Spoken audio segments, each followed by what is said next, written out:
በስመ አብ ወወልድ ወመንፈስ ቅዱስ አሐዱ አምላክ። ሊቃውንተ ቤተክርስቲያን፣ ካህናት፣ አባቶች፣ ዲያቆናት፣ ወንድሞች፣ ምዕመናን፣ ምዕመናት፣ አባቶች፣ እናቶች፣ ሴቶች፣ ወንድሞች እንዲሁም ሕፃናት ባሰባሰበን በአምላካችን በኢየሱስ ክርስቶስ ፍጹም ሰላም በእናታችን በንጽሕት ቅድስት ማርያም ፍጹም ሰላም እንደምን አላችሁ?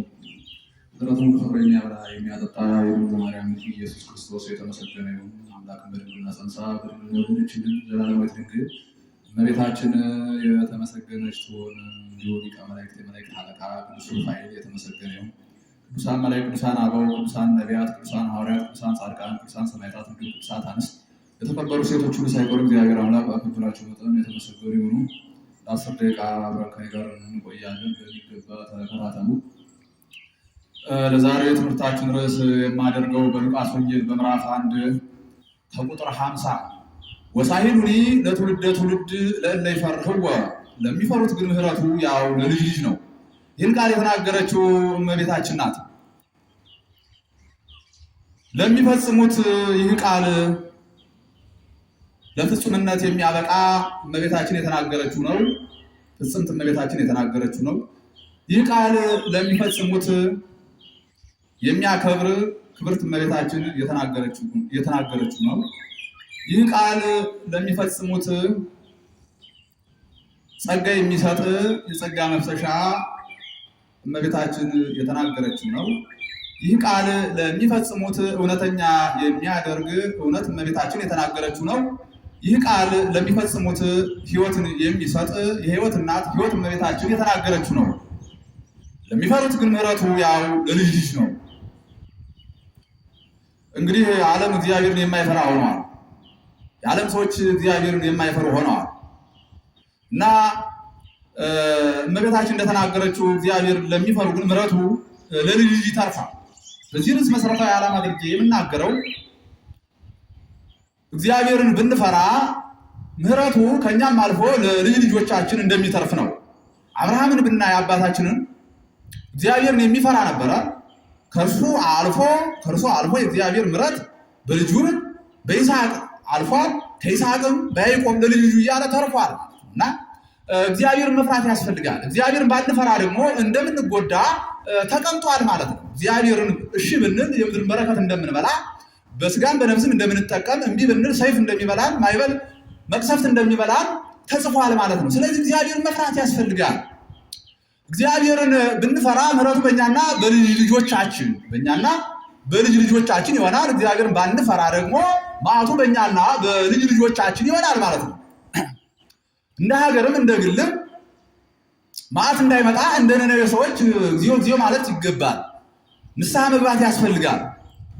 ምህላ መያዝ ያስፈልጋል ማለት ነው።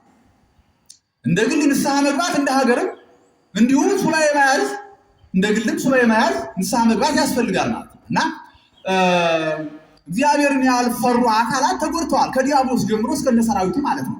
እሱ ዲያብሎስ እስከነ ሰራዊቱ የተጎዳው ከእርሱ በፊት እግዚአብሔርን እምቢ ብሎ ለእግዚአብሔር አልገዛም ብሎ የተጎዳ አካል አልነበረም። ከእርሱ በፊት በማን የሚማርበት አካል አልነበረውም ዲያብሎስ ከነ ሰራዊቱ ማለት ነው። እኛ ግን የምንማርበት አካል አይተናል። ዲያብሎስን ከነ ሰራዊቱ አይተናል።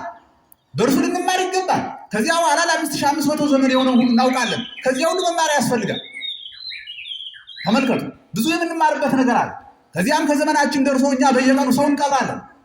ሰውን ልንቀብር ሲሄድ በዚያ ሰዓት ምንድን ነው? ፍጹም አስተሳሰባችን መንፈሳዊ ነው። የዚህን ዓለም ነገር ሁሉ እንተዋለን። ቀብረን ስንመለስ ልቡናችን ውስጥ ያ መንፈሳዊነት የለም፣ እንረሳዋለን ማለት ነው። ነገር ሁሉ በከንቱ እናየዋለን፣ አናስተውልም፣ ቸልተኞች ነን ማለት ነው። ተመልከቱ፣ ቀብረው መጥተው ይረሳሉ ማለት ነው። የሚያሳዝን ነው። ለእኛ ግን ሞትን ያህል የሚያስተምራለ። በየቀኑ የምንቀብራቸው ሰዎች እኛን ሊያስተምሩን ይገባል። መመለስ ያስፈልጋል ማለት ነው። እግዚአብሔርን መፍራት ያስፈልጋል እና እግዚአብሔርን ቢፈሩ እግዚአብሔርን ባይፈሩ መዓቱ ቢፈሩት መዓቱ ባይፈሩት መዓቱ ቢፈሩት ምሕረቱ አለ። እግዚአብሔርን ያልፈሩ መዓቱ በሰብአ ሰዶም ምሕረቱ በሎጥ ከነቤተሰቡ ሆኗል።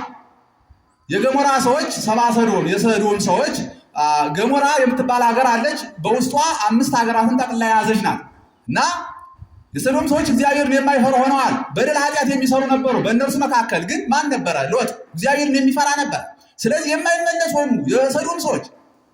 እሳት ወተይ መንፈስ አውሎ መክፈል ተጽዋኦም ለኃጥአን እሳት ተይ መንፈስ አውሎ ለኃጥአን እድል ፋንታቸው ነው። እሳት ወርዶ ነው የጨረሳቸው ይገርማቸው አልመለሳል። እሳት ወተይ መንፈስ አውሎ መክፈል ተጽዋኦም ለኃጥአን እሳት ተይ መንፈስ አውሎ ለኃጥአን ምናቸው ነው እድል ፋንታቸው ነው። እሳት ተይ መንፈስ አውሎ እሳት የሚነደው ነው። ተይ ድኝ ነው። መላእክት በማታ ሰዓት በሰዶም ሀገር ድኝ ነስንሰዋል። እሳት የሚያባስ ነው። በዚያ ላይ እግዚአብሔር እሳት ለቆባቸው ጠፍተዋል። መንፈስ አውሎ ደግሞ አለ የመዓት ነፋስ። ዛሬ በሀገራችን በዓለም ውስጥ እግዚአብሔር የማይፈሩ ህዝቦች ባሉበት መንፈስ አውሎ አለ። ነፋስ ሱናሚ በአውሎ ነፋስ ይጠፋሉ። በርደ መሬት የመሬት መንቀጥቀጥ ያጋጥማቸዋል። ጎርፍ ይበላቸዋል። ማይበል ይበላቸዋል። እግዚአብሔር ባለመፍራታቸው ማለት ግን የጥበብ መጀመሪያው እግዚአብሔር መፍራት ነው። በመጽሐፈ ምሳሌ በምዕራፍ 7 በምዕራፍ 1 ከቁጥር 7 ቀዳሚ ኃይለ ጥበብ ፈሪሃ እግዚአብሔር የጥበብ መጀመሪያው እግዚአብሔር መፍራት ነው። በመጽሐፈ ሲራክ በምዕራፍ 1 ከቁጥር 14ም ስትመለከቱ ቀዳሚ ኃይለ ጥበብ ፈሪሃ እግዚአብሔር የጥበብ መጀመሪያው እግዚአብሔር መፍራት መጽሐፍ ተናግረው እግዚአብሔር መፍራት እንዲገባ ተናግሯል። ስለዚህ ዓለም ሰዎች እግዚአብሔርን የማይፈሩ ማለት ስለዚህ ተወርቷል ማለት መዓቱ በማን ሆነ ማለት ነው? በሰብአ ሰዶም ማለት በሰዶም ሰዎች ምሕረቱስ በሎጥ ከነቤተሰቡ እግዚአብሔርን የሚፈራ ነበር። እሱ ነፃ ወጣ ማለት መዓቱ በሰባት ካት ሰባት ካት ማለት የጥንት ሰዎች ማለት ነው። በኖህ ዘመን የነበሩ የቀድሞ ሰዎች ማለት ነው። ሰባት ካት ማለት በኖህ ዘመን የነበሩ መዓቱ በማን ሆነ? በሰባት ካት በኖህ ዘመን በነበሩ ሰዎች ላይ ምሕረቱ በኖህ ከነቤተሰቡ ንስሐ ግቡ ቢባል 120 ዘመን ተሰጥቷቸው በዚህ ንስሐ ግቡ ቢባሉ 100ውን እንጨት ፍርሃዊ ይቀራል በቃ በዛ ንስሐ እንገባለን እያሉ ሲያላግጡ ነበር። ንስሐ አልገባሉ። እንደ ነነዌ ሰዎች የማይመለሱ ሆኑ። የነነዌ ሰዎች የመጣው መዓት በእግዚአብሔር ቸርነት ተመልሶላቸዋል። ንስሐ ገብተው ነው። ሱባዔ ገብተው ነው። እግዚኦ እግዚኦ በማለት ነው። እግዚኦ እግዚኦ እንበል። እግዚኦ ማረነ ክርስቶስ እንበል። በእንተ ማርያም ማረነ ክርስቶስ እንበል ማለት በንስሐ። ስለዚህ የነነዌ ሰዎች ግን መዓት መጣ። እነርሱ ግን ዮናስ በነገራቸው ነብዩ ዮናስ ከእግዚአብሔር ተልኮ በነገራቸው መሰረት ሱባዔ ገቡ ማለት ሱባዔ ይዘው ተማጸኑ እግዚአብሔር። ስለዚህ የመጣው እሳት ሳያጠፋቸው በከተማቸው ያለውን ታላላቅ ዛፍ በልቶ ተመለሰ። ለምልክት ነው። ተረፉ ማለት። ስለዚህም ነገር እነዚያ በኖህ ዘመን የነበሩ ሰዎች የማይመለሱ ሆኑ ማለት። ስለዚህ ምንድነው ጠፉ። በፈላ ውሃ ማለት ከሰማ ቦታ ላይ እሳት የፈላ ውሃ ፈንድቶ ወጣ። ከላይም ዝናብ ይዘንባል። ለ40 ቀን ለ40 ሌሊት ዘነበ።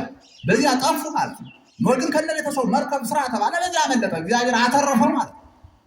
ስለዚህ መዓቱ በኖህ ዘመን በነበሩ ሰዎች በሰባት ካት በቀድሞ ሰዎች በኖህ ዘመን በነበሩ ሰዎች ምሕረቱ በኖህ ሆኗል ማለት ነው። መዓቱ በማን በሰናክሬም መዓቱ በሰናክሬም ምሕረቱ በሕዝቅያስ። ሰናክሬም የሚባል እግዚአብሔርን የማይፈራ እግዚአብሔርን የሚገዳደር ንጉስ ነበር።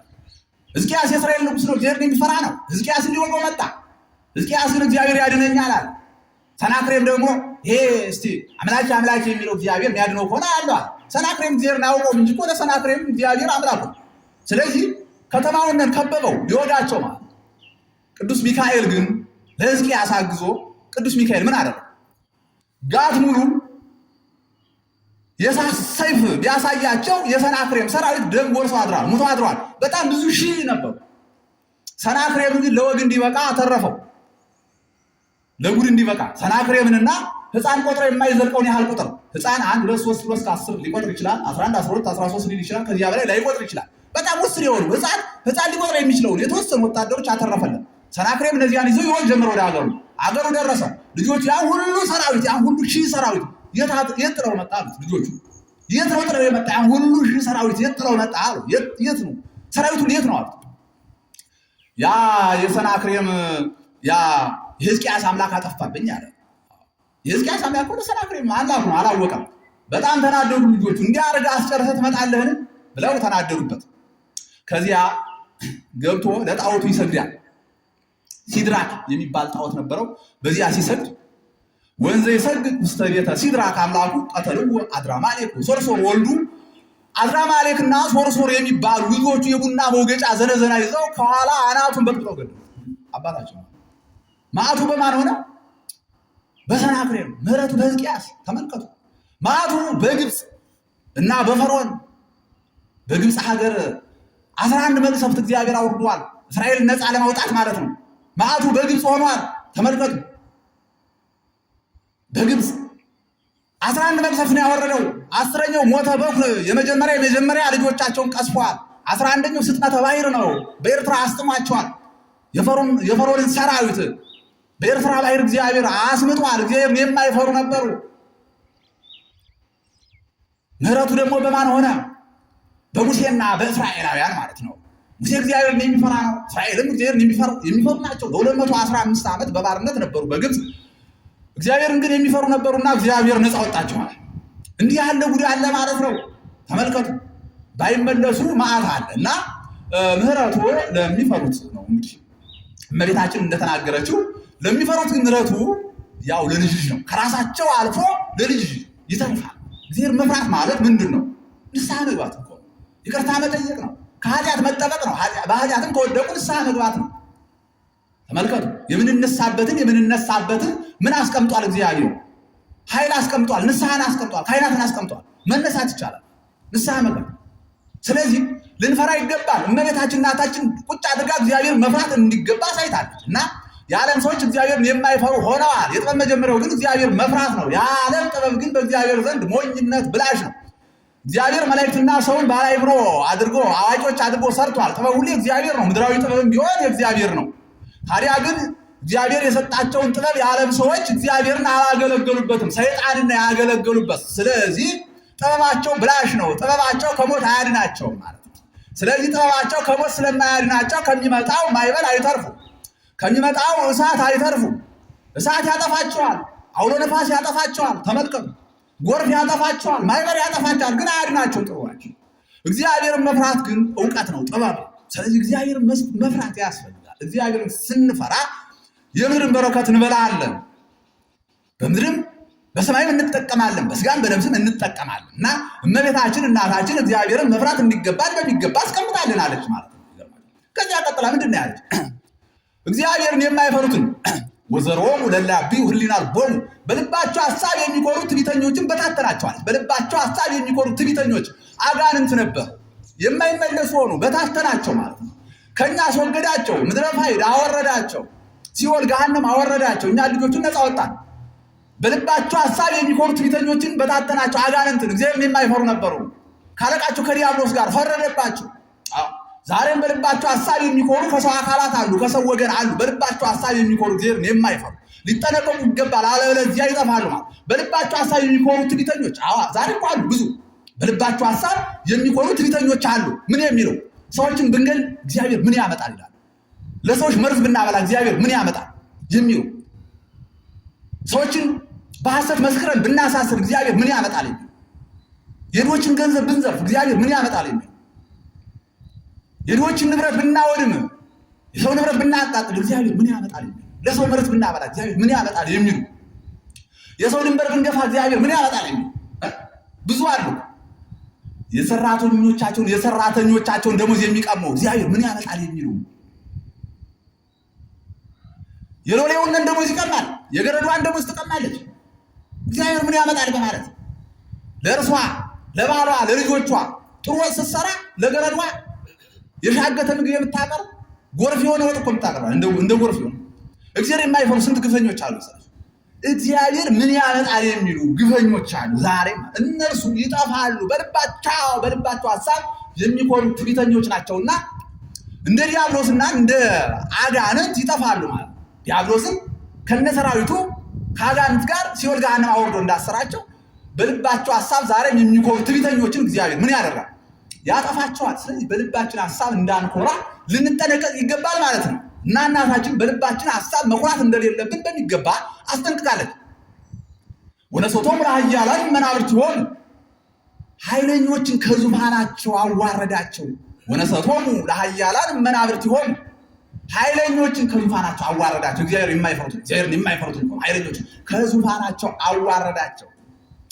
እግዚአብሔር የሌለበት ስልጣን አይቆምም፣ ይወድቃል ማለት ነው። እግዚአብሔር የሌለበት ሹመት ሽረት ያገኘዋል፣ ውድቀት ያገኘዋል፣ ጥፋት ያገኘዋል፣ አይጸናም ማለት ነው። ስለዚህ እግዚአብሔርን የማይፈሩ የተሾሙ አካላት ይዋረዳሉ ማለት ነው። ከዙፋናቸው ያዋረዳቸዋል።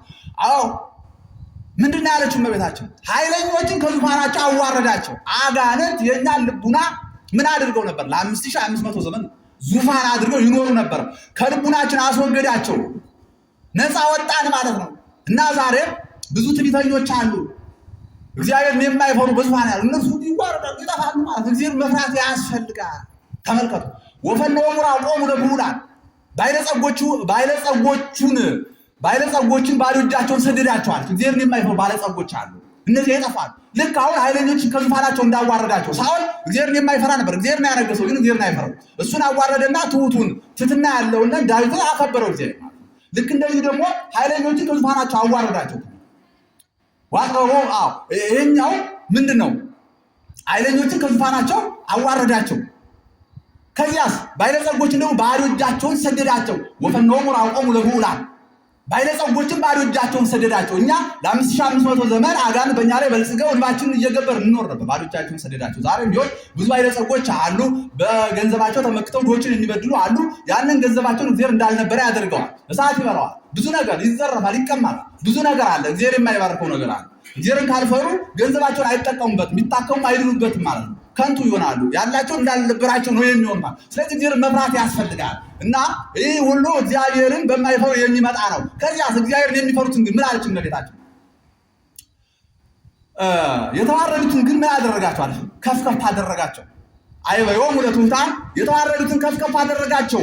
እኛ ተዋርደን እንኖር ነበር ለ5500 ዘመን፣ ግን ንስሐን በመፈለጋችን እግዚአብሔር ከፍ ከፍ አድርጎናል። ዲያብሎስ ከነሰራዊቱ ንስሐን የማይፈልግ ነው፣ ተዋርዶ ቀርቷል። እኛ ግን ንስሐን በመፈለጋችን ከፍ ከፍ ብለናል ማለት ነው። ኦ አዳም መሬት አንተ ወትገብ ውስጥ መሬት አባሃለው እግዚእ ኃጢአት አዳም ሆይ መሬትንና ወደ መሬትም ትመለሳለህ፣ ብዙ ኃጢአትም አለብህና ካለ በኋላ በየት በዚህ ጸጋ እግዚአብሔር በዚያ ግን የእግዚአብሔር ጸጋ ትበዛለች። ኃጢአት በመላበት ዓለም የእግዚአብሔር ጸጋ እመቤታችን በዝታለች። ሰውም አምላክን ወዶ ነፃ አድርጎናል። ለሔዋን ታሳታ ከዚህ ፈታ ላይ እግዚአብሔር ጊዜ ዙአበዞ ለሕማምኪ ወለጻዕርኪ መቼም ጻዕርሽን አበዛዋለሁ ብሎ የፈረደባት ሔዋንን ሰምረ ልቡ በፍቅረ ሰብእ አጋዛ ሰውም ወደደና ነፃ አደረጋት። ሰውም አምላክን ወዶ ነፃ አደረጋት። ይሁን የሆነ ለምንድን ነው? ይሁን ምሕረት የተደረገ ለምንድን ነው? ለ5500 ዘመን በማልቀሳችን ንስሐ በመግባታችን ነው። እግዚኦ በማለታችን ነው።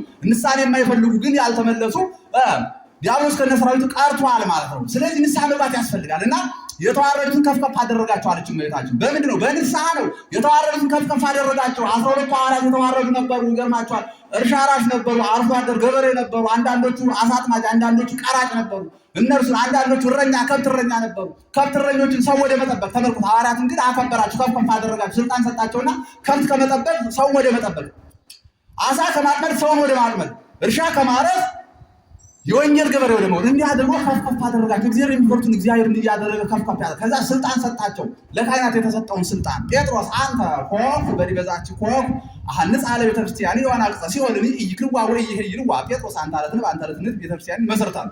የሲኦል ልጆች የገሃነም ልጆች አይስሯትም። በካህናት አለትነት እኛ መስርቶናል። በደል ኃጢአት ስንሰራ ንስሐ እንገባለን። እግዚአብሔር ይፍታ እያሉ በደላችን ይደመስሳሉ። ስለዚህ የገሃነም ደጆች የሲኦል ደጆች አጋንንት ወደ ሲኦል ያገቡን ዘንድ አይቻላቸውም፣ ካህናት በደላችን ስለሚደመስሱ ማለት። ስለዚህ ስልጣን ተሰጠ፣ ካህናትን አከበራቸው እግዚአብሔር ማለት ነው። ምን አለ? በ12ቱ ወንበር ተቀምጠው እንዲፈርዱ እግዚአብሔር ስልጣን ሰጠ፣ ለካህናት ስልጣን ሰጠ ማለት ነው። ተመልከቱ፣ የተዋረዱ ነበሩ እኮ በማቴዎስ ወንጌል በምዕራፍ 18 ከቁጥር 18 አማን አማን እብለክሙ ዘአሰርክሙ በምድር ይኩኑ ሱረ በሰማያት። እውነት እውነት እላችኋለሁ እናንተ በምድር ያሰራችኋቸው በሰማያት የታሰሩ ናቸው። ወዘፈታሕክሙ በምድር ይከውኑ ፍትሐ በሰማያት፣ እናንተ በምድር የፈታችኋቸው በሰማያት የተፈቱ ናቸው ብሎ ለካህናት አባቶቻችን እግዚአብሔር ስልጣን ሰጠናል። እንዲህ ያለ ስልጣን የተዋረዱትን ከፍ ከፍ አደረጋቸው። ተመልከቱ፣ እንደገና የተዋረዱትን ከፍ ከፍ አደረገ። በንስሐ ደግሞ ከፍ ከፍ ያደርገናል። በደል ኃጢአት ብንሰራ ዘማን ብንሆን ብዙ ርኩሰት ኃጢአት ቢኖረን ማለት ነው እግዚአብሔር በንስሐ ከፍ ከፍ ያደርገናል ማለት ነው። ንስሐ ትሬስዮ ለዘማውያን ደናግል፣ ንስሐ ዘማውያንን በደለኞችን ደናግል ታደርጋለች። የበደሉትን እንዳልበደሉ ታደርጋለች፣ የበደሉትን እንዳልበደሉ። ስለዚህ የበደሉትን ምን ታደርጋለች? እንዳልበደሉ ታደርጋለች። ስለዚህ በንስሐ እግዚአብሔር ምን ያደርገናል? ከፍ ከፍ ያደርገናል ማለት ነው። የተዋረዱትን ከፍ ከፍ አደረጋቸው። አጽገቦም በረከቱ ለርሁባን፣ የተራቡትን በቸርነቱ አጠገባቸው። አዎ እግዚአብሔር በምድርም በሰማይም የሚመግብ ነው፣ በስጋም በነፍስም የሚመግብ ነው። የተራቡትን እንግዲህ ስናነሳ በቅዱስ ጊዮርጊስ እጅ ያችን መበለት መግቧል። በነቢዩ ኤልያስ እጅ ያችን ሱናማዊት ሴት የሰራፕታ ሴት መግቧል። ከዚያም አልፎ ዛሬም በምድርም በስጋም የሚመግበን በነፍስም የሚመግበን ነው እግዚአብሔር። ስለዚህ በቸርነቱ ምን አደረገ? የተራቡትን በቸርነቱ አጠገባቸው አለች እመቤታችን። ተመልከቱ፣ ዛሬም እየመገበ ያጠግበናል። ነፍሳችንን ያጠግባል፣ ስጋችንን ያጠግባል። ስጋ ወደሙ ለስጋም ለነፍስም ምግብ ነው። ዳግም የማያስብ ለዘላለም ሕይወት የሚሆነውን የልጇን ቅዱስ ስጋ እናገኛለን። ቅዱስ ስጋውን እየሰጣ ይመግበናል እንዳንራብ፣ የነፍስ ረሃብም የስጋ ረሃብም እንዳያገኘን፣ ስጋንም ነፍስንም የሚፈውስ ስጋ ወደሙ እንዳንጠማ ለዘላለም ሕይወት የሚሆነውን የልጇን ክቡር ደም እያገኘን ነው ማለት። ይህ ሁሉ አሁን ለሚፈሩት ነው፣ እግዚአብሔር ለሚፈሩት ይህ ሁሉ ስልጣን ጥበብ አለ ማለት ነው።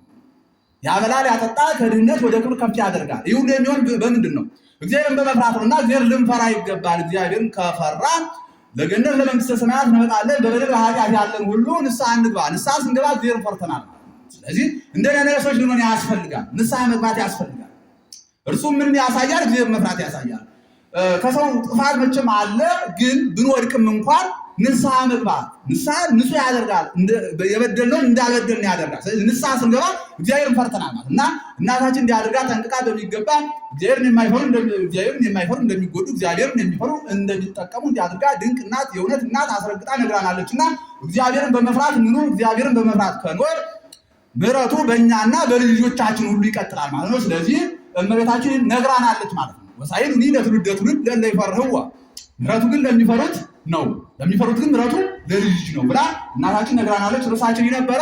ሌላ ጊዜ እንማማራለን። አባቶችም ሰዓት የለም እያሉ ነው። ስብሐት ለእግዚአብሔር።